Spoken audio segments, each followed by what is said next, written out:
Bismillahirrahmanirrahim. Assalamualaikum warahmatullahi wabarakatuh.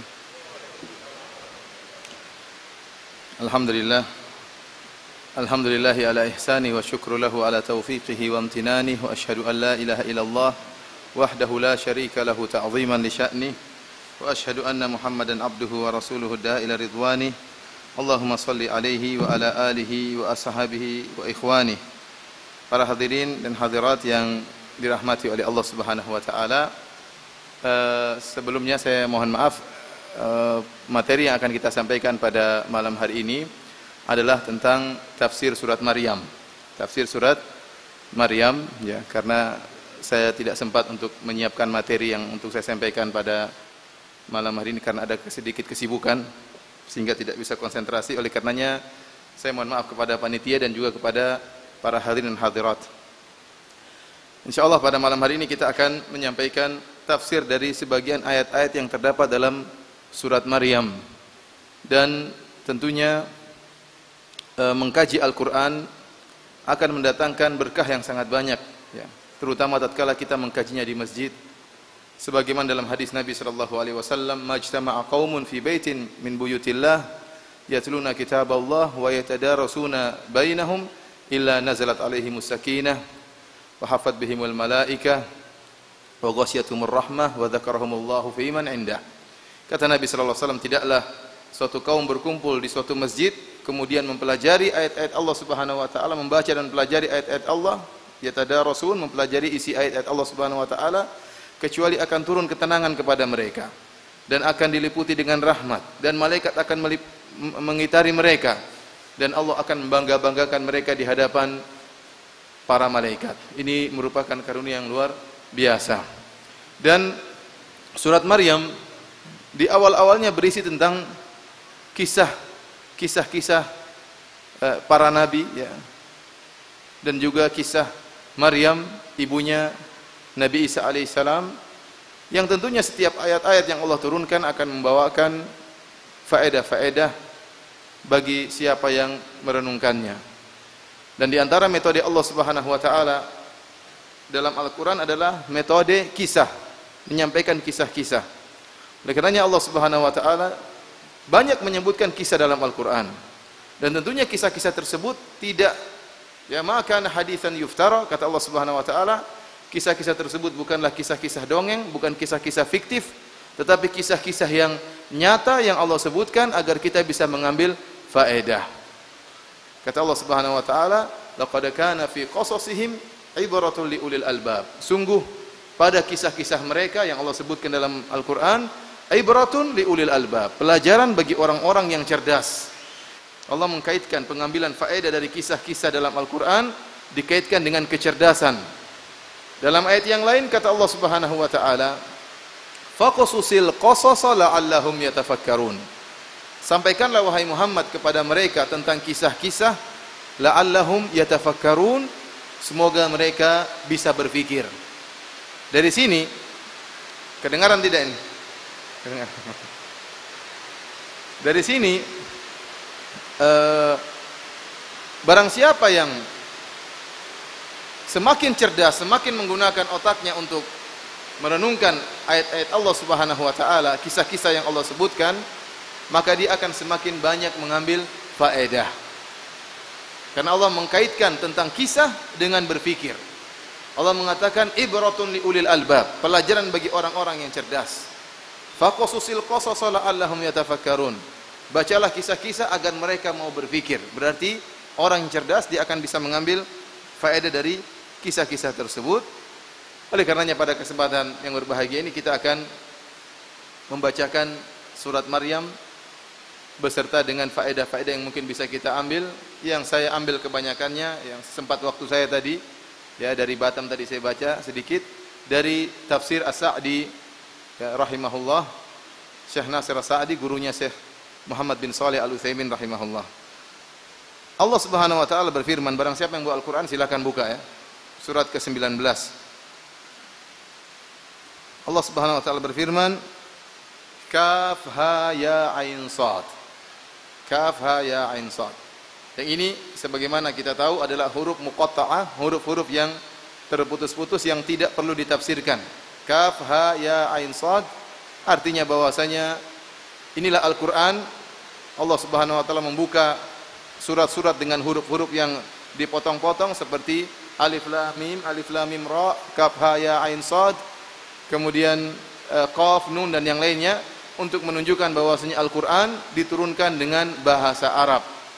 Dan ini merupakan mukjizat yang luar biasa yang Allah turunkan kepada Nabi sallallahu alaihi wasallam, bahkan dia adalah mukjizat yang terbesar. Kenapa? Karena Nabi sallallahu alaihi wasallam adalah nabi yang ummi, tidak bisa baca dan tidak bisa nulis. Akan tapi telah turun kepadanya Al-Qur'an yang sangat tinggi balaghahnya, sangat tinggi bahasanya, yang menggunakan bahasa Arab, yang tatkala diturunkannya Al-Qur'an, orang-orang Arab membangga-banggakan kefasihan bahasa mereka, namun mereka tidak mampu mendatangkan yang seperti Al-Qur'an. Oleh karenanya Allah Subhanahu wa taala mengatakan, "Wa ma tatlu min qablihi min kitabin wa la takhutuhu bi yaminik idzal lartabal mubtilun." Ya, engkau wahai Muhammad tidak pernah membaca buku-buku sebelum Al-Qur'an dan kau tidak bisa menulis. Kenapa? Kalau kau pernah membaca, bisa baca dan bisa baca Taurat, bisa baca Injil, dan kau bisa menulis, lartabal mubtilun, maka orang-orang kafir akan ragu. Jangan-jangan ini karanganmu wahai Muhammad. Oleh karenanya Allah turunkan Al-Qur'an kepada nabi yang tidak bisa baca dan tidak bisa nulis. Ternyata ada Al-Qur'an, menunjukkan Al-Qur'an dari Allah Subhanahu wa taala. Karena nabi tidak mampu untuk mengarang Al-Qur'an. Beliau tidak bisa baca dan tidak bisa nulis dan tidak punya bagaimana bisa membaca buku-buku Injil dan Taurat dari kitab-kitab sebelumnya. Oleh karenanya ini menunjukkan kaf ha ya ain sad, ini penekanan bahwasanya Al-Qur'an itu mukjizat, diturunkan dengan bahasa Arab, yang dalam bahasa Arab tersusun dari huruf-huruf hijaiyah, di antaranya kaf ya ha ain sad. Paham? Jadi kalau apa tafsir dari alif lam mim? Tafsirannya bahwasanya Al-Qur'an turun dengan bahasa Arab, yang bahasa Arab dari huruf-huruf hijaiyah di antaranya alif lam mim. Jangan datang-datang seorang penafsir mengatakan alif lam mim maksudnya alif itu ini, lam itu panjang, kemudian mim itu ada ekornya. Ini begini enggak ada faedahnya seperti ini. Berbicara tentang ayat-ayat Allah tanpa ilmu. Allah Subhanahu wa taala di awal dari surat Maryam ini adalah surat Makkiyah, diturunkan di Mekah. Oleh karenanya tatkala Ja'far bin Abi Thalib pergi ke negeri Habasyah karena begitu penindasan yang dilakukan oleh orang-orang kafir Quraisy di awal fase dakwah di fase Mekah, maka Nabi sallallahu alaihi wasallam memerintahkan sebagian sahabat untuk hijrah ke Habasyah. Di negeri Habasyah ada seorang raja yang adil, yaitu Raja Najasyi. Maka berangkatlah Ja'far bin Abi Thalib, saudaranya Ali bin Abi Thalib radhiyallahu taala anhu, bersama istrinya kemudian pergi, yaitu istrinya Asma binti Umais. Kemudian mereka pun pergi ke negeri Habasyah. Sampai di sana, rupanya ada Amr bin Al-As yang tatkala itu masih musyrik, yang dia dikenal sebagai orang yang sangat pintar berbicara, diutus oleh orang-orang kafir Quraisy untuk bisa memprovokasi Najasyi agar mengusir para sahabat Nabi sallallahu alaihi wasallam. Maka di antara provokasi yang disampaikan oleh Amr bin Al-As radhiyallahu taala anhu tatkala itu, dia mengatakan, lihatlah Najasyi, kaum muslimin menghina Tuhan kalian. Siapa? Isa. Dia bilang Isa tuh gini. Jadi dia provokasinya pintar. Tatkala itu ya, bahwasanya kaum muslimin yang kau lindungi sekarang, mereka mencela Tuhanmu. Akhirnya dipanggillah siapa? Ja'far bin Abi Thalib untuk menyampaikan akidahnya tentang Nabi Isa. Maka Ja'far bin Abi Thalib pun membaca surat Maryam. Kaf ha ya ain sad, dzikru rahmati rabbika abadahu Zakaria idz nada rabbahu nidaan khafiyya, dan seterusnya sampai membaca kisah tentang Maryam, kisah kelahiran Nabi Isa, dan seterusnya sampai akhirnya Najasyi pun menangis mendengarkan surat Maryam tersebut tatkala bercerita tentang kisah Nabi Isa, bagaimana kelahiran Nabi Isa yang menyedihkan. Oleh karenanya surat Maryam adalah surat Makkiyah, diturunkan tatkala Nabi sallallahu alaihi wasallam di Mekah. Apa yang dimaksud dengan Makkiyah, apa yang dimaksud dengan Madaniyah? Surat Makkiyah yang dikatakan ayat Makkiyah adalah ayat yang turun sebelum Nabi berhijrah. Jadi kalau Nabi sudah berhijrah ke Madinah, maka semua ayat yang turun setelah hijrah disebut ayat Madaniyah. Ayat apa? Madaniyah. Meskipun tatkala itu Nabi sedang pergi ke Mekah misalnya, kemudian turun ayat di Mekah, tapi setelah hijrah tetap dikatakan Madaniyah. Jadi Makkah dan Madaniyah adalah bukan berkaitan dengan tempat, tetapi berkaitan dengan fase waktu. Disebut ayat-ayat Makkiyah jika turun sebelum hijrah Nabi. Dan dikatakan ayat-ayat Madaniyah jika turun setelah apa? Hijrah Nabi. Jangan sampai salah paham. Allah Subhanahu wa taala menceritakan di awal surat Maryam tentang kisah Zakaria. Kata Allah Subhanahu wa taala, "Dzikru rahmati rabbika 'abdahu Zakaria." Ingatlah tentang bagaimana rahmat Tuhanmu wahai Muhammad kepada hambanya yaitu Zakaria. Bagaimana Allah Subhanahu wa taala memberikan rahmatnya kepada Nabi Zakaria alaihissalam. Rahmat apakah tersebut? Jadi ayat ini menjelaskan tentang keutamaan Nabi Zakaria. Yaitu Nabi Zakaria adalah seorang nabi yang miskin. Yang disebut dalam Sahih Bukhari kana najjaran, adalah seorang tukang kayu. Nabi Zakaria seorang apa? Tukang kayu. Dan dia makan dari hasil kerjaannya tersebut. Tetapi Allah mentakdirkan Zakaria dan istrinya, Zakaria alaihissalam adalah dua pasangan suami istri. Istrinya dalam keadaan mandul, tidak bisa punya anak. Dan Nabi Zakaria menjalani kehidupannya dengan sabar, meskipun dia tahu tidak bakalan punya apa? Punya anak. Sampai akhirnya Nabi Zakaria sudah tua. Tatkala dia sudah tua, tiba-tiba dia kepikiran ingin punya anak. Sebelumnya dia tidak pernah berdoa untuk minta punya anak. Kenapa? Karena dia tahu istrinya mandul. Bagaimana mau bisa punya anak? Setelah tahun-tahun berjalan, tatkala beliau sudah tua alaihi salam, baru terpikir beliau ingin punya anak. Kenapa beliau terpikir ingin punya anak? Disebutkan oleh ahli tafsir seperti Al-Hafidz Ibnu Katsir, gara-gara keajaiban yang beliau lihat yang terjadi pada Maryam. Maryam ya dirawat oleh Zakaria, ibunya Nabi Isa.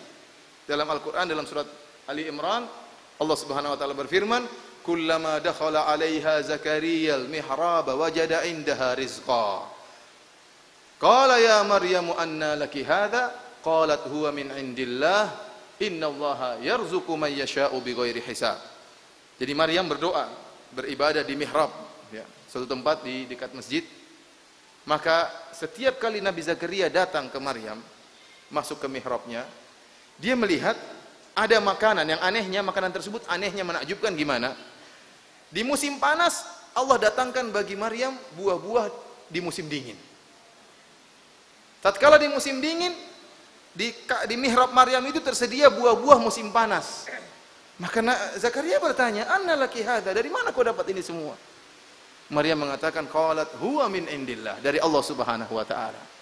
Dari situ terbetiklah pikiran Nabi Zakaria alaihissalam. Ternyata Maryam diberikan dengan keajaiban di musim dingin didatangkan apa? Buah musim panas. Dan di musim panas didatangkan buah musim dingin. Kalau begitu istri saya mandul mungkin punya anak, iya atau tidak? Inilah disebut oleh Ibnu Katsir, maka terpancinglah siapa? Nabi Zakaria untuk berdoa kepada Allah Subhanahu wa taala. Maka Allah sebutkan hunalika da'a Zakaria rabbahu Rabbi habli min ladunka dzurriyyatan thayyibah innaka sami'ud du'a. Maka tatkala itu Nabi Zakaria pun berdoa kepada Allah Subhanahu wa taala, "Ya Rabbku, ya, habli min ladunka dzurriyyatan thayyibah." Anugerahkanlah kepadaku anak yang saleh. Innaka sami'ud du'a. Sungguhnya engkau adalah zat yang maha mendengar doa hambanya. Ikhwani fillah azanillahu wa iyyakum. Kita lanjutkan. Maka Zakaria pun berdoa. Dalam surat Maryam disebutkan bagaimana permintaan Nabi Zakaria. Bagaimana cara dia berdoa kepada Allah Subhanahu wa taala. Kalau bisa kita tiru ini bagus. Apa kata Allah Subhanahu wa taala? Ini Allah mengatakan dzikru rahmati rabbika abdahu Zakaria. Allah ingin menyebutkan tentang bagaimana rahmat Allah kepada Nabi Zakaria. Apa rahmat tersebut? Idznada rabbahu nidaan khafiyya. Tatkala Zakaria berdoa kepada Allah Subhanahu wa taala nidaan khafiyya, dengan seruan yang lembut. Ini dalil bahwasanya orang tatkala berdoa tidak perlu keras-keras. Karena apa? Allah Maha mendengar. Oleh karena dalam Sahih Bukhari dan Sahih Muslim tatkala para sahabat berjalan bersama Nabi kemudian mereka bertakbir atau bertasbih dengan suara yang keras, maka Rasulullah SAW menegur mereka. Kata Rasulullah SAW, "Irba'u ala anfusikum fa innakum la tad'una asam wala ghaiban." Ya, lembutkanlah diri kalian. Sungguhnya kalian tidak menyeru, tidak berdoa kepada zat yang tuli ataupun tidak hadir. Huwa ma'akum, Allah bersama kalian. Innalladzi tad'unahu aqrabu ila ahadikum min unki rahilatihi. Sungguhnya ya innakum tad'una sami'an basira. Sungguhnya kalian sedang berdoa kepada Allah yang Maha mendengar dan Maha melihat. Ya. Oleh karenanya para sahabat setelah itu kemudian berzikir dengan zikir yang pelan. Oleh karenanya sebagian ulama Syafi'iyah, kalau tidak salah Zakaria Al-Ansari menyebutkan hukum asal dalam berzikir dan berdoa adalah dengan pelan. Hukum asal dalam berzikir dan berdoa adalah dengan pelan. Sampai ada dalil yang menunjukkan perlu dikeraskan. Contohnya seperti takbir. Takbir tatkala Idul Fitri atau Idul Adha. Ini ada dalil untuk mengkeraskan karena untuk syiar. Contohnya azan. Azan harus dikeraskan. Kalau pelan-pelan Allahu Akbar, enggak ada yang datang. Sama salat sama jin aja kan. Oleh karenanya selama tidak ada dalil yang menunjukkan untuk dikeraskan, maka hukum asal zikir adalah dengan pelan. Iznada rabbahu nidaan khafiyya. Ada kejadian yang sebenarnya ini saya mau ceritakan saja kejadian di Masjid Nabawi. Namanya para imam tidak maksum. Suatu saat kita sholat tarawih di Masjid Nabawi. Maka salah seorang dari imam di Masjid Nabawi, dan kita semua cinta kepada beliau hafizahullah, saking semangatnya beliau berdoa dengan doa yang keras dan lantang dan teriak-teriak. Orang-orang semangat semua, amin, amin. Apalagi sudah sebut, ya Allah tolonglah Palestina, tolong, semua teriak-teriak. Artinya saking semangatnya dia apa? Berdoa. Tentunya ini menyalahi adab dalam apa? Berdoa, tidak perlu teriak. Maka keesokan harinya datang imam yang lain, menegur. Dia menegur dalam doanya, dia menegur. Dia mengatakan intinya makna doanya, ya Allah jadikanlah kami berdoa dengan doa yang tidak berlebih-lebihan, sebagaimana perkataanmu dalam Al-Quran tentang Nabi Zakaria, iznada rabbahu nidaan khafiyya. Tatkala dia berdoa kepada Rabbnya dengan suara yang pelan. Jadi dia menegur imam yang pertama tapi dengan cara, dan dia doanya pelan. Ini biasalah kadang-kadang seperti itu. Jadi ingin saya kembalikan bahwasanya hukum asal tidak perlu kita keras-keras. Kita sedang tidak teriak orang yang tuli. Kita sedang berdoa kepada Allah Subhanahu wa taala. Yang penting kita mendengar desihan tersebut. Yang penting ada yang kita ungkapkan dengan apa? Lisan kita. Tidak perlu keras-keras, Allah Maha mendengar. Inilah cara berdoanya Nabi Zakaria. Iznada rabbahu nidaan khafiyya. Oleh karenanya doa yang terbaik bukan dalam hati, tapi apa? Diungkapkan, dilafalkan, tapi tidak usah keras-keras. Lihat, Nabi Zakaria kemudian menyebutkan alasan-alasan dia kenapa dia minta agar dianugerahi seorang anak. Qala rabbi inni wahana al-'azmu minni washta'ala ar-ra'su shayba wa lam akum bidu'aika rabbi syaqiyya. Pertama kata Nabi Zakaria, rabbi inni wahana al-'azmu minni. Ya Allah, tulangku sudah rapuh, sudah apa? Lemah. Saya sudah tua ya Allah. Dan ini kata para ulama, washta'ala ar-ra'su shayba. Dan kepalaku sudah putih, sudah beruban, sudah kelihatan nyala-nyala apa? Ubanku. Dan ini menunjukkan Zakaria sudah sangat tua tatkala itu. Dalam keadaan luar dalam sudah nampak tua, rambutnya sudah putih, kemudian tulangnya sudah lemah. Dan kata para ulama, Zakaria sedang bertawassul dengan kelemahannya. Dan seorang tatkala berdoa kepada Allah, tunjukkan kebutuhannya kepada Allah. Allah Maha tahu antum butuh. Tetapi tidak ada, dan untuk Allah tunjukkan, ya Allah saya tidak mampu, ya Allah hanya Engkau. Dan itu yang Allah sukai. Allah sukai seorang menunjukkan apa? Ketidakmampuannya di hadapan Allah. Allah menyukai hambanya yang mengakui kekurangannya di hadapan Allah Subhanahu wa taala. Allah sudah tahu Nabi Zakaria sudah tua. Tidak perlu diberitahu, tapi inilah adab dalam berdoa, mengakui kekurangan dan kehinaan di hadapan Allah Subhanahu wa taala. Walam akum bidu'aika rabbi syaqiyya. Ini tawassul yang kedua. Bertawassul dengan sifat husnudzon kepada Allah Subhanahu wa taala.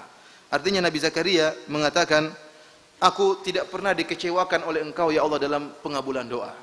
Nabi Zakaria mengatakan, sebagaimana Engkau ya Allah biasa mengabulkan doaku, maka kabulkanlah doaku yang kali ini. Jadi bertawassul dengan apa? Sifat husnudzon kepada Allah Subhanahu wa taala. Kemudian Nabi Zakaria menyebutkan lagi sebabnya kenapa dia ingin dianugerahi seorang anak. Wa inni khiftul mawaliya min wara'i wa kanat imraati aqira. Dan sungguhnya aku mengkhawatirkan mawali, yaitu orang-orang di belakangku, wara'i, yang mengatur Bani Israel. Nabi Zakaria adalah hidup di keluarga yang agamis. Sementara sebagian Bani Israel yang merupakan pengikut Zakaria, sebagian mereka kurang nampak agamanya. Sehingga Nabi Zakaria khawatir kalau beliau meninggal, maka siapa yang akan membimbing Bani Israel? Tidak ada yang membimbing Bani Israel dengan baik. Maka dia menyampaikan kekhawatiran dia kepada Allah Subhanahu wa taala. Beliau alaihi salatu wasallam mengatakan, "Wa inni khiftul mawaliya min wara'i wa kanat imraati aqira fahab li min ladunka waliya." Dan istriku dalam keadaan saya takut tidak ada yang bimbing Bani Israel, dan istri saya dalam keadaan tidak bisa punya anak, mandul. Oleh karenanya anugerahkanlah kepadaku seorang anak. Yarithuni wa yarithu min ali Yaqub wa ja'alhu rabbi radiyya. Yang anak tersebut akan mewarisiku dan juga mewarisi keluarga Yakub, dan jadikanlah dia anak yang diridhai. Perhatikan di sini, Nabi Zakaria ingin punya anak, dan anak tersebut untuk menerima warisan dari Zakaria. Warisan apakah yang diterima oleh anaknya nanti? Apakah warisan harta? Jawabannya tidak. Karena dalam hadis Rasulullah SAW mengatakan, nahnu ma'syaral anbiya lam nuwarrith. Kami para nabi tidak pernah mewariskan. Rasulullah SAW dalam hadis yang sahih mengatakan, al-anbiya lam yuwarrithu dinaran wala dirhaman. Innama warrathul ilm. Para nabi tidak mewariskan dinar dan dirham. Tetapi para nabi hanya mewariskan apa? Ilmu. Oleh karenanya, warisan di sini yang dimaksud oleh Zakaria bukanlah warisan harta. Toh dia seorang miskin, seorang tukang kayu. Ngapain dia mengatakan, ya Allah, anugerahkanlah kepada saya anak karena harta saya biar diwarisi, wong hartanya saja tidak ada. Kenapa? Karena ayat ini dijadikan dalil oleh orang-orang Syiah untuk menyatakan bahwasanya Abu Bakar telah berbuat zalim kepada Fatimah. Fatimah radhiyallahu taala anha tatkala Nabi meninggal dunia, beliau datang kepada Abu Bakar untuk minta harta warisan. Maka Abu Bakar membantah Fatimah karena Fatimah mungkin tidak tahu.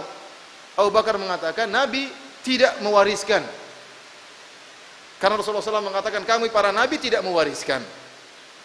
Akhirnya Abu Bakar pun tidak memberikan harta warisan tersebut kepada Fatimah, yaitu Fadak, suatu tanah yang ada, kapling yang ada di Khaybar.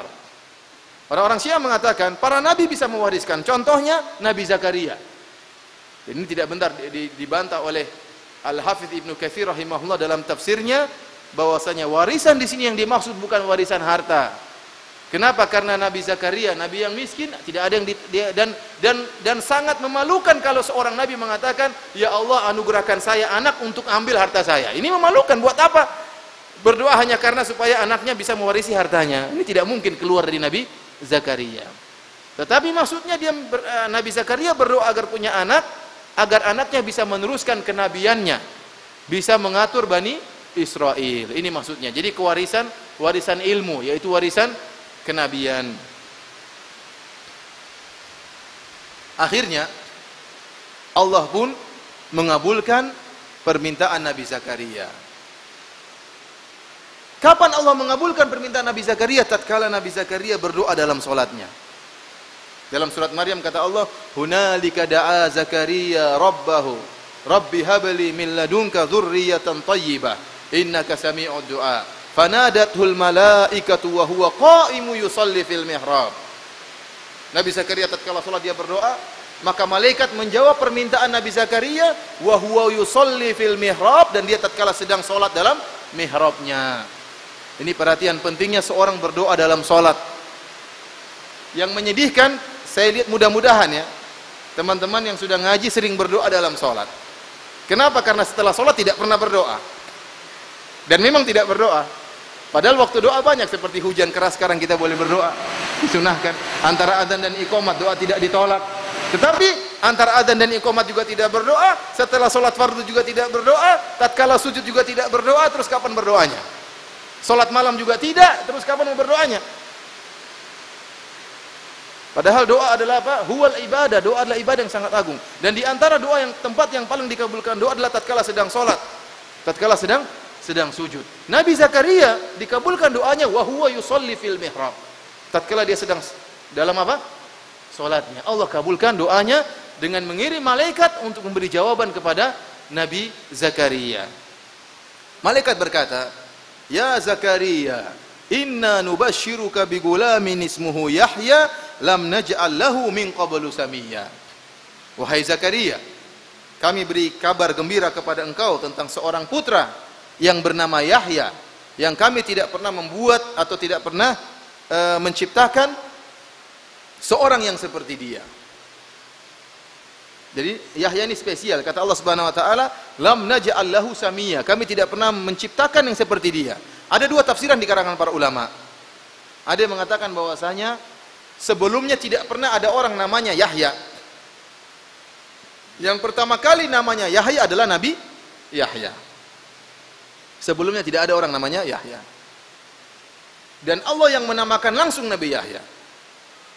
Allah yang beri nama langsung kepada Nabi Yahya.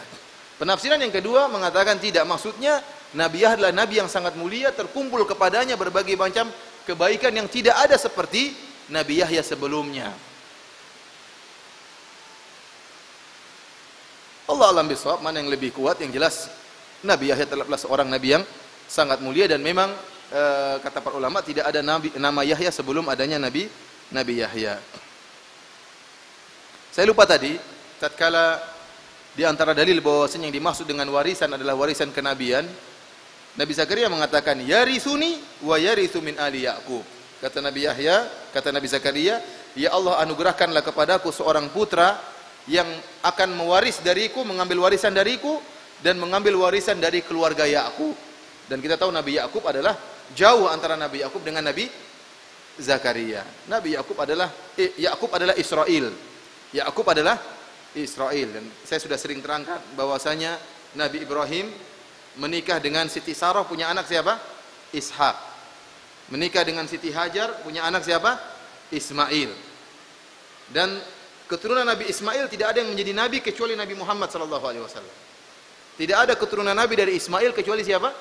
Muhammad sallallahu alaihi wasallam. Adapun seluruh nabi setelah itu semuanya keturunan Ishak, kemudian Yakub. Yakub ini yang disebut dengan Israel. Seluruh anak-anak Yakub namanya Bani Israel. Nabi Yakub punya anak 12, di antaranya Nabi Yusuf. Masing-masing punya suku, 12 suku. Semuanya disebut dengan Bani Israel. Dan seluruh nabi setelah itu seluruhnya dari Bani Israel. Nabi Daud, Nabi Daniel, ya, Nabi Yusuf, semuanya dari keturunan siapa? Yakub. Demikian juga Nabi Zakaria, demikian juga Nabi Yahya. Oleh karena yang dimaksud dengan warisan bukan warisan harta. Kalau warisan harta terlalu jauh antara Yahya dengan apa? Dengan nenek moyangnya Yakub.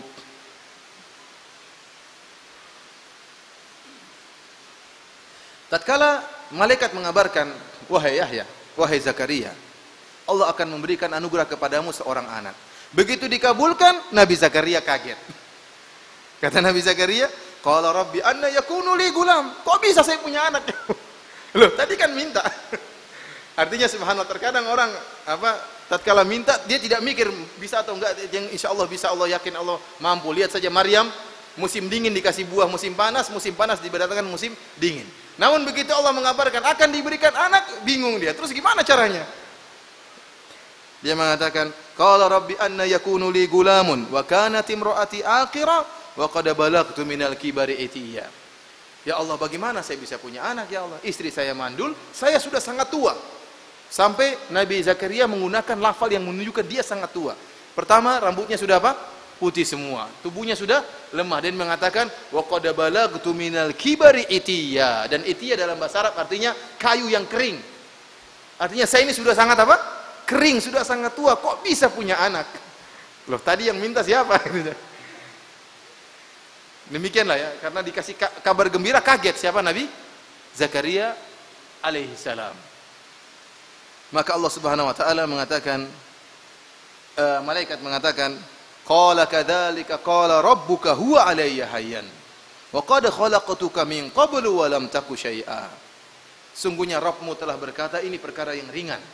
Bukankah Allah telah menciptakan manusia sebelumnya tidak menciptakan engkau, dan sebelumnya kau bukanlah sesuatu apapun. Mampu bagi Allah, mudah bagi Allah. Kemudian Zakaria ingin supaya lebih tenang hatinya, dia minta bukti kepada Allah Subhanahu wa taala. Bukan tidak yakin, bukan. Tetapi ingin lebih tenang jiwanya. Sebagaimana kata Ibrahim alaihissalam, Rabbi arini kaifa tuhyil mauta. Qala awalam tu'min. Qala bala walakin liyatma'inna qalbi. Tatkala Nabi Ibrahim berkata kepada ya Allah, tunjukkan bagaimana kau menghidupkan orang-orang mati. Allah bertanya, apakah kau tidak yakin wahai Ibrahim? Bala, saya yakin ya Allah. Akan tapi supaya hati saya lebih tenang, lebih yakin lagi. Nabi Zakaria jelas yakin kepada Allah Subhanahu wa taala, tapi ingin apa? Ya Allah, tunjukkan. Qala rabbi ja'al li ayah. Ya Allah, berikanlah kepadaku tanda bahwasanya saya bisa punya anak. Maka Allah Subhanahu wa taala mengatakan, qala ayatuka alla tukalliman nasa thalatha layalin sawiya. Tandanya, selama 3 hari 3 malam kau tidak bisa berbicara dengan orang lain padahal kau dalam keadaan sehat.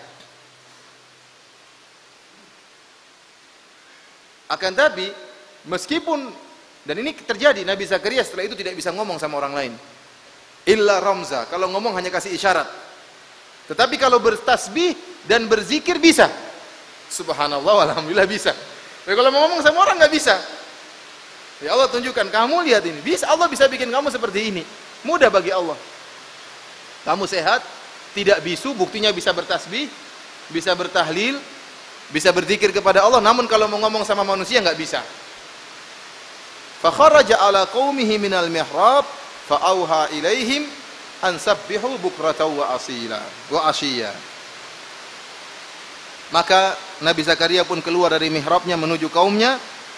Lalu ia memberi syarat kepada mereka, hendaknya kalian bertasbih di waktu pagi dan waktu petang. Beliau hanya keluar dalam keadaan beri syarat, ayo bertasbih, suruh zikir. Karena beliau tidak bisa apa? Ngomong selama 3 hari 3 malam. Akhirnya lahirlah Nabi Yahya. Nabi Yahya alaihissalam lahir dari seorang lelaki yang sudah sangat tua, itu Nabi Zakaria, dari seorang wanita yang mandul. Dan ini menakjubkan. Ini menakjubkan bagaimana laki yang sudah sangat tua, istrinya pun sudah sangat tua, apalagi mandul, ternyata bisa melahirkan seorang anak. Namun kata Allah, huwa alayya hayyin, semuanya mudah bagi Allah Subhanahu wa taala. Lahirlah Nabi Zakaria. Sejak kecil Nabi Zakaria sudah semangat untuk belajar. Kata Allah Subhanahu wa taala, ya Yahya khudhil kitaba biquwwah. Wahai Yahya, ambillah kitab Taurat dengan sungguh-sungguh. Wa atainahul hukma sabiyya, dan kami berikan kepada Nabi Yahya ilmu, kepadanya hikmah padahal dia masih kecil. Jadi Nabi Zakaria sejak kecil sudah apa? Sudah semangat. Bahkan disebut dalam riwayat disuruh main dia enggak mau. Nabi siapa tadi? Nabi Yahya. Jadi sejak kecil Allah sudah berikan kenabian kepada Nabi Yahya. Sejak kecil dia sudah belajar, semangat untuk belajar Taurat. Karena dia akan menggantikan ayahnya siapa? Nabi Zakaria untuk mengatur Bani Israel. Allah mengatakan wa hanana min ladunna wa zakata wa kana taqiyya. Dan Allah sangat sayang kepada Nabi Zakaria, dan Allah menjadikan Nabi Zakaria adalah orang yang suci dari dosa dan orang yang bertakwa. Wa barran biwalidayhi wa lam yakun jabbaran 'asiyya. Dan Nabi Yahya adalah seorang yang berbakti kepada kedua orang tuanya, dan dia tidak sombong dan juga tidak bermaksiat. Kita tahu bahwasanya kebaikan Nabi Yahya banyak sekali. Amal soleh yang dia kerjakan sangat banyak. Tetapi Allah mengkhususkan penyebutan berbakti kepada orang tua. Kenapa? Karena ini amal soleh yang luar biasa. Oleh karenanya Allah menyebutkan kekhususan khusus tentang berbakti kepada orang tua. Padahal amalan soleh yang dikerjakan oleh Nabi Yahya sangatlah banyak. Tetapi Allah mengabadikan berbakti kepada orang tua dalam Al-Quran khusus tentang sifat Nabi Yahya untuk menunjukkan bahwasanya berbakti kepada orang tua adalah amalan yang sangat penting dan sangat besar di sisi Allah Subhanahu wa taala. Kemudian Nabi Yahya, Allah berfirman, "Wa salamun alaihi yauma wulida wa yauma yamutu wa yauma yub'atsu hayya." Dan keselamatan bagi Yahya tatkala dia dilahirkan, tidak diganggu oleh setan, selamat dari gangguan. Wa yauma yamutu, demikian juga meninggal dalam keadaan tentram, dalam keadaan selamat. Wa yauma yub'atsu hayya, dan dibangkitkan pun dengan penuh keselamatan. Selesai kisah Nabi Zakaria dengan Nabi Yahya. Kita lanjutkan kisah berikutnya yang Allah sebutkan dalam surat Maryam tentang kisah Maryam, bagaimana melahirkan Nabi Isa alaihissalam. Dan Allah berpindah dari satu keajaiban ke keajaiban yang lebih aneh. Kalau Zakaria dan istrinya melahirkan dalam keadaan sudah tua dan mandul bisa melahirkan, yang lebih aneh lagi, Maryam tidak punya suami bisa punya anak. Lebih aneh lagi. Allah mengatakan, "Wadhkur fil kitabi Maryama idh intabadhat min ahliha makanan syarqiyya." Dan sebutkanlah kisah Maryam dalam Al-Qur'an. Tatkala dia menjauh dari keluarganya dalam rangka beribadah. Makanan syarqiyya, suatu tempat yang ke arah timur. Fattakhadhat min dunihim hijaban, dan dia memasang hijab supaya tidak diganggu oleh orang lain. Untuk konsentrasi apa? Beribadah kepada Allah Subhanahu wa taala. Namun Allah menguji Maryam. Allah menguji Maryam dan Allah ingin memberikan kebaikan kepada Maryam, ujian yang sangat berat. Kata Allah, "Fa arsalna ilaiha ruhana fatamatsala laha basharan sawiyya." Kami pun mengutus Rasul kami, ruh kami, yaitu malaikat Jibril. Fatamatsala laha basharan sawiyya. Dan malaikat Jibril menjelma menjadi seorang manusia yang sempurna, seorang manusia yang lelaki yang tampan, yang gagah, yang penuh kesempurnaan. Datanglah malaikat Jibril dalam bentuk lelaki yang tampan, datang menuju Maryam. Sementara Maryam sendirian, tidak ada orang lain. Dia jauh dari mana? Di orang lain. Artinya wanita diuji dengan seorang lelaki yang sangat tampan. Jadi ini ujian yang berat. Ujian yang sangat berat, sebagaimana ujiannya Nabi Yusuf alaihissalam. Nabi Yusuf diuji dengan wanita yang cantik. Allah Subhanahu wa taala berfirman, "Fa arsalna ilaiha ruhana fatamatsala laha basharan sawiyya." Maka kami pun mengutus kepada Maryam ruhana, yaitu Rasul kami, yaitu malaikat Jibril, ya, datang fatamatsala laha basharan sawiyya, dalam keadaan menjelma sebagai seorang lelaki yang sempurna, pemuda yang tampan, yang gagah, yang sempurna. Sehingga Maryam menyangka pemuda itu ingin mengganggu dia. Maryam sekarang sedang jauh dari orang, jauh dari pandangan manusia. Ya, dan ini ujian yang sangat berat. Kapan ujian dikatakan ujian yang berat? Jika mudah untuk dikerjakan, sarananya mudah dan tidak ada yang lihat. Itulah ujian. Itulah ujian. Kapan ujian dikatakan berat? Jika mudah untuk dikerjakan, maksiat tersebut mudah untuk dikerjakan dan tidak ada orang lain yang melihat maksiat tersebut. Dan inilah yang dihadapi oleh Maryam alaihissalam. Maryam alaihissalam tatkala datang malaikat Jibril dengan bentuk seorang laki yang sangat tampan. Kemudian Maryam menyangka lelaki tersebut ingin menggoda Maryam. Maka langsung otomatis dengan spontan Maryam mengatakan, "Qalat inni a'udzu birrahmani minka in kunta taqiyya." Maryam mengatakan, sungguhnya aku berlindung kepada Allah Subhanahu wa taala dari engkau jika engkau adalah seorang yang bertakwa. Di sini kata mufassirin, Maryam alaihissalam menggabungkan dua perkara. Yang pertama, beliau berlindung kepada Allah Subhanahu wa taala karena seorang tidak ada yang bisa, ya, tidak ada yang bisa menjamin dirinya. Tidak ada yang bisa menjamin dirinya bisa dalam posisi Maryam atau dalam posisi Nabi Yusuf. Siapa yang bisa menjamin keimanannya? Ya. Betapa banyak lelaki yang gagah perkasa bertekuk lutut di bawah kerling seorang wanita, keok depan seorang wanita. Betapa banyak orang tidak berani korupsi tapi depan wanita jatuh tersungkur. Oleh karenanya ini ujian yang berat. Oleh karenanya Maryam alaihissalam langsung berlindung kepada Allah Subhanahu wa taala. Tidak ada yang bisa menyelamatkan kita dari kemaksiatan kecuali Allah Subhanahu wa taala. Kemudian yang kedua, ini yang pertama, berlindung kepada. Yang kedua, Maryam mengingatkan Jibril. Disangka ini laki jahat. Maryam mengatakan, "In kunta taqiyya, hendaknya kau bertakwa. Ittaqillah, jangan dekat-dekat saya." Ya. Bukan dari mana, Mas? Kok lewat sini? Monggo mampir. Wah, ini bahaya mampir-mampir ini. Ittaqillah, jangan dekati saya. Ittaqillah, bertakwalah kepada Allah. Ternyata malaikat Jibril alaihissalam. Maka malaikat Jibril mengatakan, Karena malaikat Jibril tidak mungkin menampakkan dengan bentuk yang aslinya.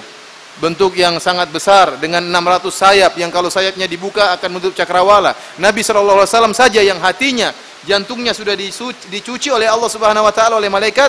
Tatkala malaikat melihat malaikat Jibril dalam bentuk aslinya, Nabi dalam keadaan takut. Ya. Apalagi kalau bertemu dengan Maryam, seorang wanita yang lemah seperti ini. Oleh karenanya kebanyakan malaikat tatkala bertemu dengan manusia menjelma dalam bentuk manusia, bukan dalam bentuk aslinya. Bukan dalam bentuk aslinya. Maka Jibril mengatakan, qala innama ana rasulu rabbiki li ahaba laki gulaman zakiyya. Sungguhnya aku ini adalah utusan dari Rabbmu untuk agar Allah menganugerahkan kepada engkau seorang anak yang suci, anak yang soleh, yang suci, yang bersih dari dosa-dosa, yang berakhlak yang mulia, anak yang suci. Maka mendengar pertanyaan tersebut, Maryam pun heran.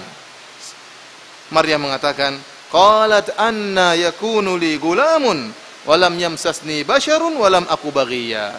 Bagaimana saya bisa punya seorang anak sementara saya tidak pernah disentuh oleh seorang lelaki pun dan saya bukan wanita pezina? Bagaimana saya bisa punya anak? Maka malaikat Jibril menjawab dengan mudahnya, qala kadzalika qala rabbuki huwa alayya hayyan. Demikianlah perkataan Rabbmu bahwasanya itu mudah bagiku.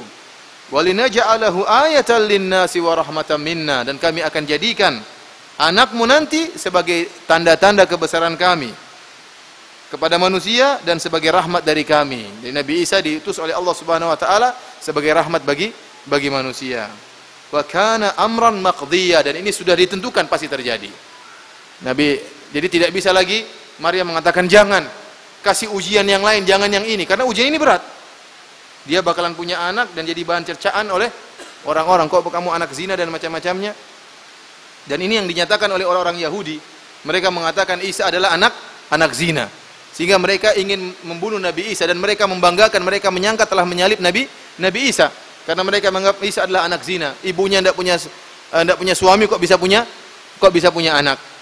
Akhirnya dituduh sebagai anak zina. Oleh karena Allah Subhanahu wa taala memuji Maryam. Allah mengatakan, "Wa Maryam banata Imran allati ahsanat farjaha wa nafakhna fihi min ruhina wa saddaqat bi kalimati rabbiha wa kutubihi wa kanat minal qanitin." Kata Allah Subhanahu wa taala, dan Maryam, ya, yang dia telah menjaga kemaluannya. Allah muji sifat Maryam tersebut. Kenapa? Tatkala diuji dengan lelaki yang tampan, dia bisa menjaga apa? Dirinya. Kemudian dia tidak benar sebagaimana perkataan orang-orang Yahudi yang mengatakan Isa adalah anak zina, karena Maryam tidak pernah berzina. Dan Allah mengatakan, malaikat Jibril mengatakan, wa kana amran maqdiyya, dan ini pasti terjadi. Jadi tidak bisa lagi ditawar-tawar oleh Maryam. Kata Allah, fahamalathu fantabadat bihi makanan qasiyya. Maka dia pun mengandung. Ini berat. Tidak seperti sebagian wanita sekarang yang tidak punya malu. Sekarang zina enggak malu-malu, pacaran enggak punya malu, bahkan perut bunting tidak nikah, jalan dia enggak malu. Zaman dulu ini perkara yang sangat malu. Zaman dahulu melihat wanita pezina wajahnya saja memalukan, apalagi sampai terjerumus dalam zina. Oleh karenanya tatkala Jurej dipanggil oleh ibunya dan dia sedang salat, wahai Jurej, kata Jurej, ummi au salati, saya membatalkan salat saya, memenuhi panggilan ibu saya, atau saya terus salat. Sementara dia berpikir, ibunya manggil lagi. Sementara dia berpikir, saya batalkan salat saya, memenuhi panggilan ibu, atau saya lanjutkan salat saya. Ibunya marah. Ibunya mengatakan, Allahumma la tumithu hatta turiyahu wujuhal mumisat. Ya Allah, jangan kau buat Jurej meninggal dunia kecuali sampai dia melihat wajah wanita pezina. Dan itu dikabulkan oleh Allah Subhanahu wa taala. Akhirnya ada wanita pezina yang mengaku dizinai oleh siapa? Jurej, dan Jurej melihat wajah wanita pezina tersebut, dan ini perkara yang memalukan, ya, di zaman tersebut. Ikhwani fil azani Allah wa iyyakum. Berbeda dengan zaman sekarang, wanita pezina di mana-mana kita pun nonton, ngelihat, cantiknya, ya, enggak tahu dia model apa, model wanita enggak beres, ya. Padahal dahulu memandang wajah wanita pezina itu perkara yang menghinakan. Apalagi menjadi seorang wanita pezina. Oleh karenanya tatkala Maryam mengandung, maka dia pun pergi ke tempat yang jauh. Dia tidak tahan mendengar apa? Perkataan orang-orang yang mencibirnya, yang mencelanya. Sampai akhirnya tibalah waktu melahirkan. Kata Allah Subhanahu wa taala, fa aja'ahal makhadu ila jid'in nakhlati qalat ya laitani mittu qabla hadza wa kuntu nasyam mansiya. Maka tatkala dia merasakan rasa sakit ingin melahirkan, maka dia pun terbawa ke arah berjalan hingga akhirnya dia pun bersandarkan kepada sebuah pohon korma. Maka tatkala itu saking rasa sakit yang dia rasakan, dia mengatakan, ya laitani mitu qabla hadza. Ya Allah, seandainya saya meninggal sebelum ini. Wa kuntu nasyam mansiya, dan aku adalah seorang yang tidak dianggap dan terlupakan. Sekarang ini Maryam berangan-angan untuk meninggal sebelum ini. Artinya apa kata para ulama? Padahal Rasulullah SAW pernah bersabda, la yatamannayanna ahadukumul mauta lidurrin nazala bihi. Kata Nabi SAW, tidak boleh salah seorang dari kalian mengharapkan kematian gara-gara penderitaan yang dia rasakan atau rasa sakit yang dia rasakan. Kata para ulama, kalau berkaitan dengan agama boleh. Tatkala dia khawatir imannya akan tergoncangkan, dia khawatir dia tidak mampu untuk menghadapi ujian tersebut, dia boleh minta untuk mati. Ini dilakukan oleh para sahabat, dilakukan para ulama, di antaranya Maryam. Maryam dia tahu kalau dia sampai melahirkan bawa anak ke kampungnya, apa kata orang? Kamu pezina, kamu ini. Dia khawatir dia tidak mampu menahan ujian tersebut. Sehingga pun dia berkata, saking beratnya ujian yang akan dia hadapi, ya, bukan ujian pemukulan tapi ujian perasaan. Perasaan kalau sudah sakit itu lebih sakit daripada pemukulan. Sampai Maryam mengatakan, ya laitani mitu qabla hadza wa kuntu nasyam mansiya. Seandainya saya meninggal sebelum kejadian ini dan aku adalah orang yang terlupakan. Oleh karenanya Ali bin Abi Thalib tatkala menghadapi rakyatnya yang sudah yang membangkang kepada dia kemudian berbuat kekacauan, maka Ali bin Abi Thalib pernah berdoa, Allahumma khuzni ilaika fa inni qad sa'imtuhum wa sa'amuni. Ya Allah, matikanlah aku sudah bosan dengan mereka dan mereka juga sudah bosan sama saya. Kita khawatir sudah parah. Contohnya Imam Bukhari. Al-Imam Al-Bukhari tatkala difitnah dengan fitnah khalqul Quran, ditahdzir oleh penduduk kota Naisabur karena ada seorang yang hasad sama dia, dituduh mengatakan Al-Quran makhluk, padahal Imam Bukhari tidak pernah menulis mengatakan Al-Quran makhluk, padahal Imam Bukhari menulis buku membantah masalah itu dalam bukunya Khalqu Af'alil Ibad. Akan tapi Imam Al-Bukhari karena saking payahnya, bayangkan satu negeri mentahdzir dia, maka Imam Bukhari pun berdoa agar segera dimatikan oleh Allah Subhanahu wa taala dan Allah mengabulkan permintaannya. Akan tapi kalau seorang terkena musibah misalnya penyakit, masalah dunia, ya bukan masalah agamanya, maka tidak boleh dia untuk apa? Untuk berangan-angan meninggal dunia. Tetapi dia boleh mengatakan, Allahumma ahyini in kanatil hayatu khairan li wa tawaffani in kanatil wafatu khairan li. Itu yang bisa dia katakan, maksimal itu yang bisa dia katakan. Ya Allah, hidupkanlah aku jika hidup itu baik bagiku dan meninggalkanlah aku jika meninggal itu baik bagiku. Karena seorang terkadang tidak mampu untuk, bahkan penderitaan dunia pun terkadang tidak mampu untuk apa?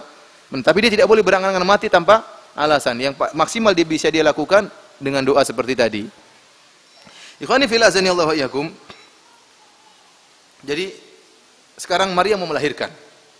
Maka malaikat fanadaha min tahtiha alla tahzani qad ja'ala rabbuki tahtaki sariyya. Ya. Malaikat berkata, jangan kau sedih wahai Maryam, Allah telah mengalirkan air sungai di bawahmu. Wa huzzi ilaiki bi jid'in nakhlati tusaqit alaiki rutuban janiyya. Kata malaikat, maka goyangkanlah akar pohon korma tersebut, maka rutop itu korma yang apa? Yang masih muda akan jatuh dan mudah untuk kau makan. Yang sudah masak mudah untuk dimakan. Di sini para ulama berbicara kapan Nabi Isa dilahirkan. Orang-orang Nasrani mengatakan Nabi Isa dilahirkan tanggal 25 Desember, yaitu pada waktu musim apa? Musim dingin atau musim panas? Musim dingin. 25 Desember musim dingin. Dan itu dibantah oleh banyak orang Nasrani. Mereka membantah, mereka mengatakan Nabi Isa Yesus tidak pernah dilahirkan di musim dingin, apalagi disebutkan dalam Injil tatkala Yesus dilahirkan domba-domba sedang dikeluarkan dari kandangnya, dan itu musim panas di malam hari. Ya, kalau malam hari musim dingin domba-domba pasti masuk kandang. Tapi kalau malam hari kemudian domba-dombanya dikeluarkan dari kandang berarti musim panas, dan tidak ada sejarahnya 25 Desember itu musim panas. Musim dingin. Tidak ada sejarahnya 25 Desember musim panas. Berarti lahirnya tidak mungkin 25 Desember ya. Dan banyak pembahasan tentang masalah ini. Adapun menurut Al-Qur'an ada khilaf di antara para ulama tentang masalah ini. kaitan kelahiran Nabi Isa dikaitkan dengan masalah korma. Korma yang mengeluarkan rutop. Rutop itu tidak akan keluar kecuali musim panas. Korma itu tidak akan apa? Keluar kecuali musim panas. Kalau antum di musim dingin ke Madinah dapat korma rutop, berarti itu dari kulkas. Ya, karena tidak akan keluar kecuali apa musim? Karena korma kalau masukin kulkas sampai 2 tahun tidak apa-apa, nggak jadi masalah. Ya. Tapi dia tidak akan keluar rutop itu kecuali musim panas. Oleh karenanya mereka mengatakan, sebagian ulama mengatakan ini menunjukkan bahwasanya Al-Qur'an mengatakan Nabi Isa lahir di musim panas. Ini pendapat sebagian ahli tafsir. Sebagian ahli tafsir mengatakan tidak. Nabi Isa lahir itu pada musim dingin. Adapun korma yang mengeluarkan buah itu mukjizat dari Allah Subhanahu wa taala. Sebagaimana Maryam tadi kita sebutkan. Maryam apa? Di musim dingin dapat buah musim panas. Dari musim panas dapat buah musim dingin. Demikian juga yang terjadi pada saat ini. Intinya kita tidak tahu Nabi Isa kapan lahirnya. Musim dingin atau musim panas, ada khilaf di antara para ahli tafsir bahkan dari kalangan umat Islam. Apakah musim dingin atau musim panas? Wallahu alam bisawab. Kemudian dari kisah ini kita ambil faedah bahwasanya meskipun Allah Subhanahu wa taala mampu untuk menjatuhkan korma langsung dan masukkan ke mulut siapa Maryam, tapi Allah menyuruh Maryam untuk berusaha. Makanya Allah mengatakan, "Wa huzzi ilaiki bijidhin nakhli." Goyangkanlah akar pohon korma. Maka korma itu akan jatuh. Antum mampu enggak goyang korma gini kemudian korma jatuh? Enggak mungkin, apalagi akarnya mau digoyang, apalagi dalam keadaan sakit mau melahirkan. Ya goyang enggak ada digoyang, paling goyang gini-gini aja ya, enggak bergoyang juga. Tetapi harus ada usaha. Makanya Allah memerintahkan Maryam untuk berusaha meskipun ada usaha, meskipun sangat sedikit. Maka dia pun menggoyangkan, turunlah. Yang nurunkan bukan Maryam, Allah Subhanahu wa taala. Allah Subhanahu wa taala. Maka namanya orang bertawakal harus ada usaha. Berhasilan kita serahkan kepada Allah Subhanahu wa taala. Allah ingin melihat bagaimana usaha kita. Ya, kalau ingin belajar, kalau ingin pintar harus belajar. Ya. Kalau ingin punya anak ya harus nikah. Kemudian Allah Subhanahu wa taala berfirman, "Fakuli washrabi wa qurri aina." Makan dan minumlah. Makanlah dari pohon korma tersebut, minumlah dari sungai yang mengalir tadi. Wa qurri aina, dan senanglah engkau dengan lahirnya siapa Nabi Isa. Fa imma tarayinna minal bashari ahadan faquli inni nadartu lirrahmani sauman falan ukallimal yauma insiya. Jika engkau melihat seorang manusia, maka katakanlah kepada dia, sungguhnya aku telah bernazar berpuasa kepada Allah Subhanahu wa taala, yaitu bukan berpuasa tidak makan, tapi tidak mau ngomong. Aku tidak akan berbicara kepada seorang pun. Dan ini dilaksanakan oleh Maryam alaihissalam. Dan kata para ulama, ya ini untuk menenangkan hati Maryam. Karena tidak mungkin dia ngomong sama orang yang tidak bisa ngerti. Sekarang dia bawa anak. Setiap orang tanya, "Kamu kok punya anak?" "Oh, ini karena gini." Enggak mungkin orang mau paham. Dari mana punya anak? Kalau dia bilang tidak bisa, pasti orang mengatakan kamu berzina. Suaminya mana? Enggak ada. Ya berarti kamu zina. Mau dijelaskan zina gini enggak mungkin. Oleh karenanya, ikhwan, kalau antum berhadapan dengan suatu masalah, nanti kalau antum jelaskan tambah bikin bingung orang, atau antum juga bingung enggak bisa jelaskan, udah diem aja, enggak usah ngomong. Diem aja, enggak usah ngomong. Tidak semua pertanyaan harus dijawab, ya. Tidak semua pertanyaan harus dijawab, tidak semua orang harus dikabarkan. Lihatlah bagian Maryam, kalau dia kabarkan akan bingung, banyak orang tanya-tanya macam-macam. Ya udah, yang penting dia diam, tidak usah ngomong. Toh mereka tidak akan bisa ngerti apa yang dirasakan oleh Maryam alaihissalam. Tidak semua orang mampu untuk mentakbirkan perasaannya. Tidak semua orang mampu untuk menjelaskan apa isi hatinya. Kalau tidak mampu sudah diam, mending apa? Mending diam daripada ngomong kemudian tidak ada faedahnya. Kata Allah Subhanahu wa taala, "Fa'atat bihi qaumaha tahmiluh." Dan benar, maka datanglah Maryam membawa Nabi Isa, digendong. Qalu ya Maryamu laqad ji'ti syai'an fariya. Wahai Maryam, sungguh engkau telah melakukan kemungkaran yang besar, yaitu berzina. Kau punya anak dari hasil zina. Ya ukhta Harun, ma kana abuki imra'a sau'in wa ma kanat ummuki baghiyya. Wahai saudarinya Harun, jadi Maryam punya saudara namanya apa? Harun. Ya, wahai Maryam, ya, ayahmu bukanlah lelaki buruk dan ibumu bukanlah pezina. Kok kamu bisa begini? Ini dalil bahwasanya kondisi orang tua sangat berpengaruh terhadap apa? Anak-anak. Makanya mereka berdalil, kalau kamu bapakmu dulu nakal, kamu pezina ya wajar. Kalau ibumu pezina, sekarang kamu pezina, wajar. Sekarang aneh, bapakmu orang baik, ibu bukan pezina, kok kamu apa? Pezina. Oleh karena ikhwan, pengaruh orang tua terhadap anak sangatlah besar ya.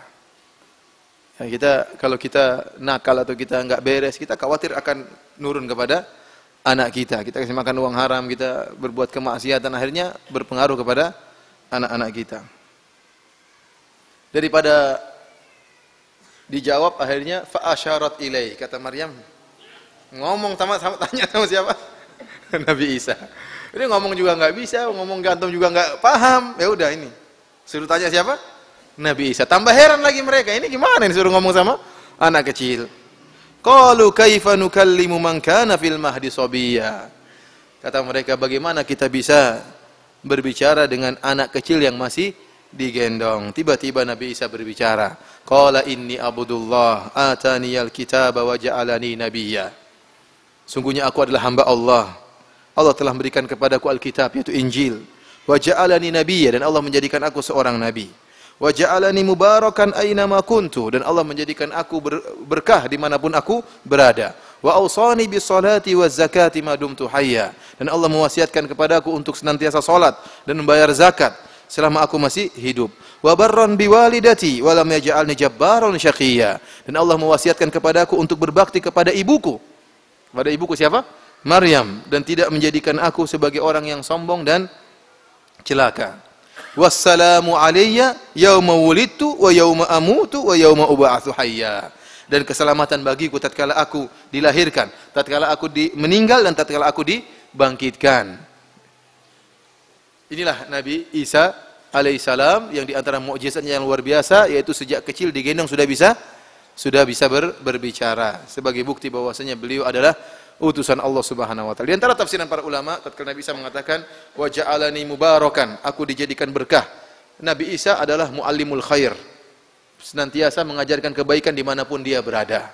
Makanya Allah mengatakan wa ja'alani mubarakan aina ma kuntu. Allah menjadikan aku berkah dimanapun aku berada. Maksudnya keberkahan bukan menyebarin berkah, tetapi di mana saja dia selalu mengajarkan apa?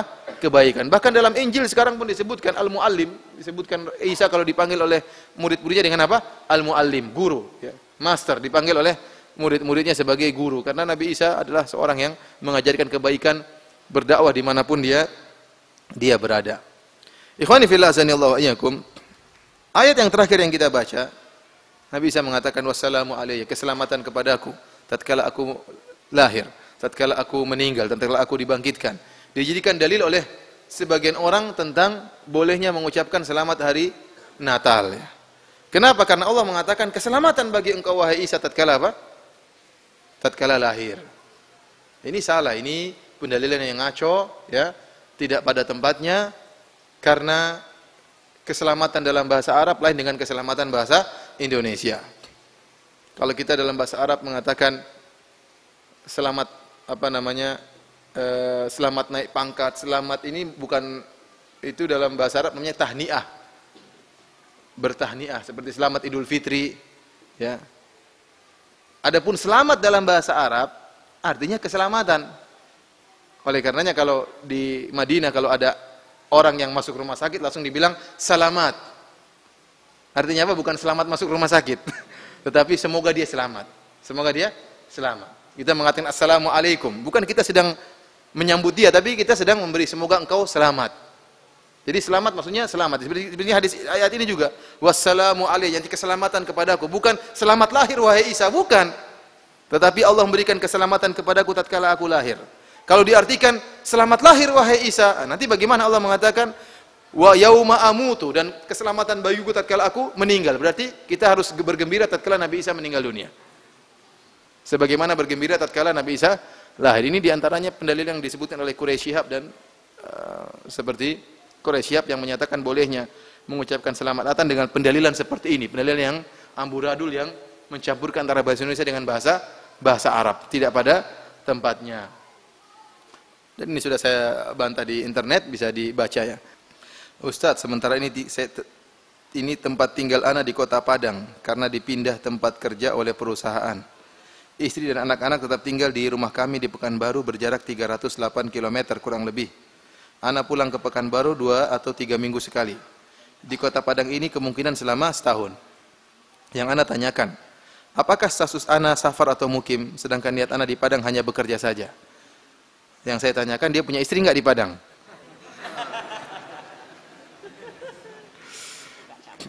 Bagaimana, katanya buka cabang. Bagaimana sholat sunnah rawatib dan sholat sunnah yang lain, apakah tetap dikerjakan atau hanya qobliyah subuh saja yang dikerjakan? Mohon penjelasannya. Allah alam bisawab, ini masalah khilaf. Akan tapi saya lebih condong bahwasanya ini bukan safar lagi. Karena sudah menetap dan tinggal, apalagi setahun. Ya, dia cuma pulang sekitar apa? Setiap 2 minggu sekali. Seakan-akan dia sudah meninggal, sudah tinggal di tempat tersebut. Beda kalau 4 hari, kalau seminggu itu mungkin masih kita katakan apa? Musafir. Tapi kalau sudah pasti menetap selama setahun, ini repot. Ya, memang saya bilang ada pendapat ulama, ini masalah khilaf yang panjang lebar. Seperti pendapat Zahiriyah, pendapat dan ulama-ulama besar yang menyatakan itu dianggap sebagai safar, seperti Ibnu Taimiyah, Zahiriyah dan Syekh Nasir Sa'di, Abdurrahman bin Nasir Sa'di, kemudian Syekh Utsaimin. Tetapi jumhur ulama 4 mazhab mengatakan orang yang bersafar suatu tempat dan dia merasa akan tinggal lebih dari 4 hari di tempat tersebut, maka sejak awal datang sudah harus tidak dikosor. Sudah harus disempurnakan. Tetapi kalau dia datang tempat tersebut dan dia tahu dia akan kurang dari 4 hari, kurang dari 20 kali sholat, maka dia boleh kosor. Kalau dia tidak tahu kapan dia pulang, maka dia boleh kosor terus. Tapi tidak boleh pura-pura tidak tahu. Nabi SAW tatkala dalam beberapa kondisi, tatkala perang Tabuk, tatkala di Fatu Makkah, beliau tinggal sampai lebih dari 10 hari. Ada 19 hari, ada berapa hari, dan beliau senantiasa mengqasar. Kata para jumhur ulama, Rasulullah mengatakan karena Nabi tidak tahu kapan selesai urusannya dan tidak tahu kapan mau pulangnya. Oleh karenanya boleh orang yang kondisinya seperti, contohnya dia dari Pekanbaru ke Padang cari istri, lihat nggak cocok, lihat lain nggak cocok, sudah sebulan cari nggak dapat terus. Ini boleh qasar terus karena dia bilang kapan saya dapat istri saya pulang. Nah, nggak dapat ya, karena dia terlalu banyak pasang syarat. Terlalu banyak syaratnya, harus ini, dia sendiri jelek, akhirnya nggak laku. Ini contohnya. Atau seperti seorang datang berdagang, dia datang ke sini ingin berdagang, cari barang yang dia cari nggak dapat. Meskipun 2 bulan dia cari, dia tahu kapan dia pulang, yang penting saya dapat barang, saya pulang. Maka dia boleh terus qasar, karena dia tidak tahu kapan dia pulang. Tetapi kalau dia sudah tahu bakalan lebih dari 4 hari, maka sejak awal datang tidak boleh qasar, berarti dia langsung statusnya sebagai mukim. Bukan tunggu 4 hari dulu, ini salah paham dari sebagian orang. Dia bilang kalau 4 hari pertama tidak apa-apa dikosor, kalau sudah berikutnya baru tidak dikosor. Ini keliru, salah seperti ini cara memandangnya. Kapan dia tahu lebih dari 4 hari, sejak awal sudah harus dikosor. Tapi ini masalah khilafiyah, dan apa yang saya sampaikan tadi ini pendapat jumhur ulama 4 mazhab, dan itu lebih hati-hati. Tapi kalau seandainya dia memilih pendapat boleh qasar, ya maka kalau boleh qasar ya tidak perlu dijamak, tidak perlu sholat sunnah rawatib kecuali 2 rakaat sebelum subuh. Kalau sholat sudah dikosorkan maka tidak ada rawatibnya. Ya sholatnya 4 saja sudah jadi 2, ngapain tambah lagi depan belakang? Yang 4 saja sudah dikosor jadi berapa? 2. Tapi sholat sunnah yang lain silakan. Seperti sholat duha, Rasulullah SAW tatkala safar juga sholat duha, sholat malam juga boleh ya. Yang lainnya diperbolehkan.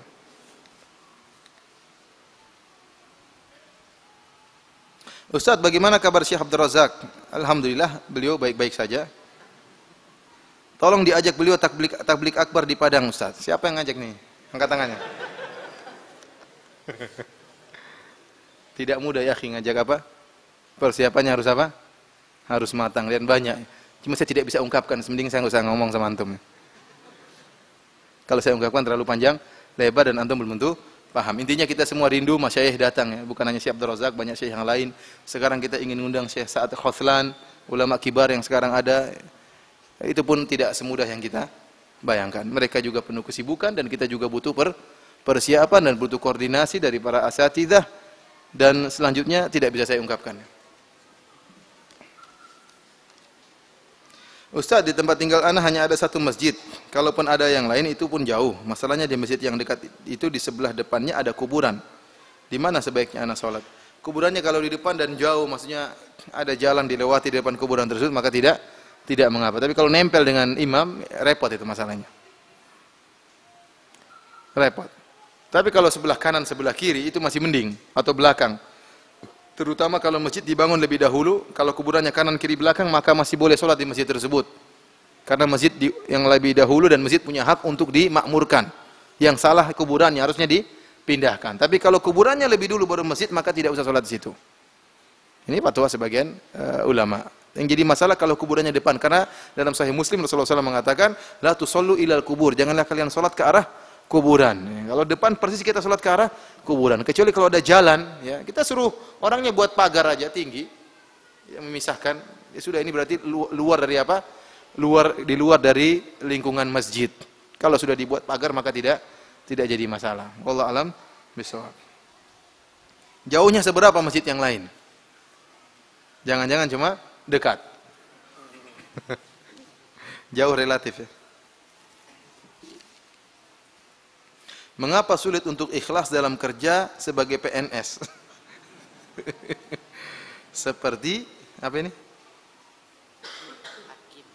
Seperti hakim, dokter, guru. Apa tidak untuk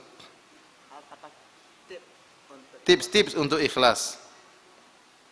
Jadi ustadz pun susah ikhlas, bukan cuma PNS. Banyak berdoa kepada Allah Subhanahu wa taala, dan ingat kita punya tanggung jawab untuk mengurus apa? Anak keluarga, itu yang membuat kita ikhlas. Kita bekerja ya karena kita menjalankan kewajiban untuk menafkahi apa? Anak dan istri. Kalau kita pasang niat seperti itu dapat pahala. Dan kemudian menjadi keikhlasannya.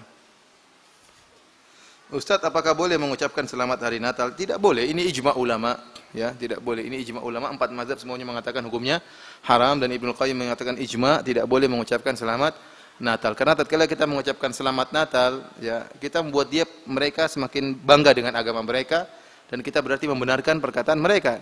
Kita mengucapkan selamat Natal bukan berarti selamat kelahiran Nabi Isa, tapi selamat kelahiran Tuhan Isa. Itu yang mereka yakini, Nabi Isa sebagai nabi atau sebagai Tuhan. Sebagai kita mengucapkan selamat atas apa yang mereka rayakan, bukan selamat atas keyakinan kita. Oleh karenanya, sebagian seperti Quraisy mengatakan, selama keyakinan kita beda nggak jadi masalah. Karena Allah mengatakan, assalamu alayya yauma wulidtu wa yauma amutu wa yauma ub'atsu hayya, dzalika Isa bin Maryam. Ya, ini Abdullah, aku adalah seorang hamba Allah. Ini tidak benar penilaian seperti ini.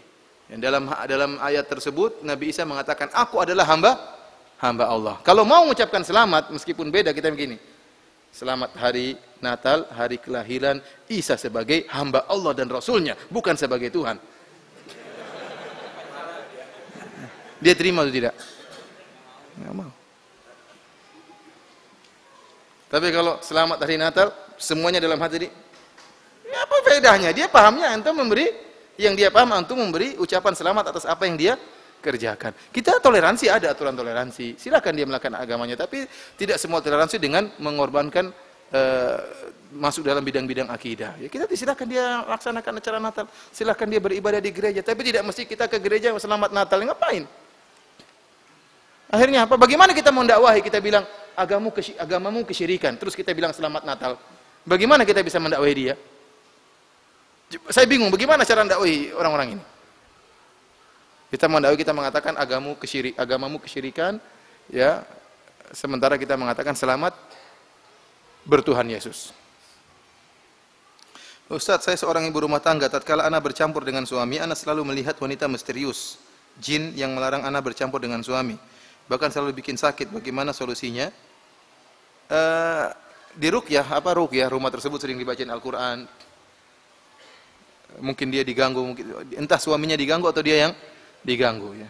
Dengan ruqyah, ya, sering diisi rumah dengan Al-Qur'an, dan dia juga suaminya coba meruqyah dia, siapa tahu ada gangguan, karena biasanya yang bisa melihat makhluk tersebut ada gangguan dalam dirinya, ya.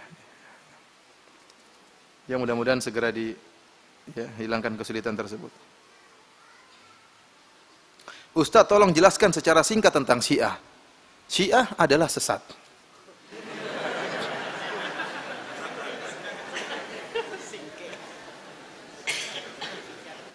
Insyaallah saya tanggal 14 insyaallah akan bahas tentang buku baru yang saya tulis, judulnya 33 Banyolan Akidah Syiah. Ya. Insyaallah mungkin ditemani oleh ketua MUI ya, karena buku saya diberi pengantar oleh ketua MUI Ustadz Khalil Ridwan ya. Ya mungkin tanggal 14 entah di live-kan di Roja, Allah alam, tunggu aja nanti situ ya. Jadi yang singkat ini nanti syarahnya tanggal 14 apa? Januari insyaallah. Mudah-mudahan di live-kan di Roja, kalau enggak siaran ulang ya. Kalau enggak siaran ulang. Ustadz, ana seorang mahasiswa yang rindu untuk dapat sholat di Masjid Nabawi dan Masjidil Haram. Setamat kuliah, anak ingin bekerja di syarikat-syarikat yang di perusahaan-perusahaan yang ada di Mekah atau Madinah. Sepengetahuan Ustadz, adakah kesempatan untuk dapat bekerja di sana?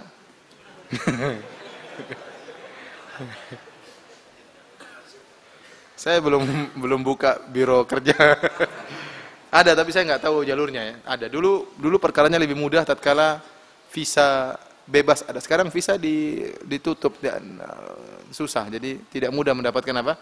Visa. Jadi kerja juga ya harus ada kenalan-kenalan, dan saya tidak punya kenalan. Kenalan saya bukan pemilik-pemilik perusahaan, ya. Demikianlah ikhwan fillah asanallahu wa yakum. Insyaallah kita lanjutkan pengajian kita esok hari ya. Mohon maaf atas segala kekurangan, semoga Allah Subhanahu wa taala mengampuni dosa-dosa kita dan masukkan kita ke dalam surganya ya. Wabillahi taufik. Assalamualaikum warahmatullahi wabarakatuh. Subhanallahi wa bihamdihi.